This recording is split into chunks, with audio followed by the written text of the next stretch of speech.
Речиси секое второ дете пуши цигари, а најчесто почнуваат на 13 годишна возраст. Па со ваквата традиција Македонија се рангира меѓу земјите со највисоки стапки на пушење, истакна учесници на регионалната работилница на која учествуваше и министерката за образование и наука Весна Јаневска.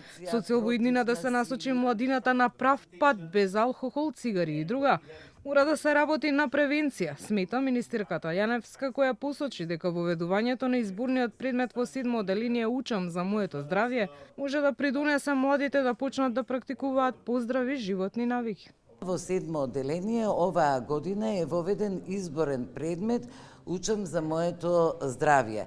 Друго што направи оваа влада е дека во новите законски решенија, во новите закони кои ги донесовме за основно и средно образование, ги задолживме училиштата да спроведуваат програми за против дискриминација, против насилие, против малолетничка деликвенција, но секако и против злоупотреба на овие супстанци како што се тутунот, алкохолот и дрогата. Она што можеме да го направиме како цело општество е да реагираме соодветно и прво да се почитува законот и на малолетници да не им се продаваат цигарите и новите електронски производи што најчесто ги користат младите и дополнително да бидат уште поскапи, смета Тамара Мијовиќ Спасова од аналитика Think Tank. Она што е најфрампантно од анализите што ни покажуваат, веќе на 13 години тие почнуваат да пушат.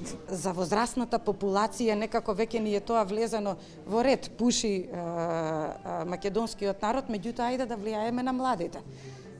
Да бидеме позитивен пример, тие да не почнуваат со овие лоши навики, а поготово па не да имаат представа дека новите производи што ни се нудат на пазарот, нели електронските, овие што се на загревање, дека се некоја безбедна варијанта која што нема да им пречи. А веќе имаме и нови студии кои што ни кажуваат дека и не се така безбедна варијанта. Статистиката на млади и возрастни пушачи е слична. Млади 40%, возрастни 45%. Според последниот извештај на Институтот за јавно здравје, речиси половина од возрастното население се активни пушачи, а зголемувањето на цените на цигарите засега не резултира со драстично намалување на бројките.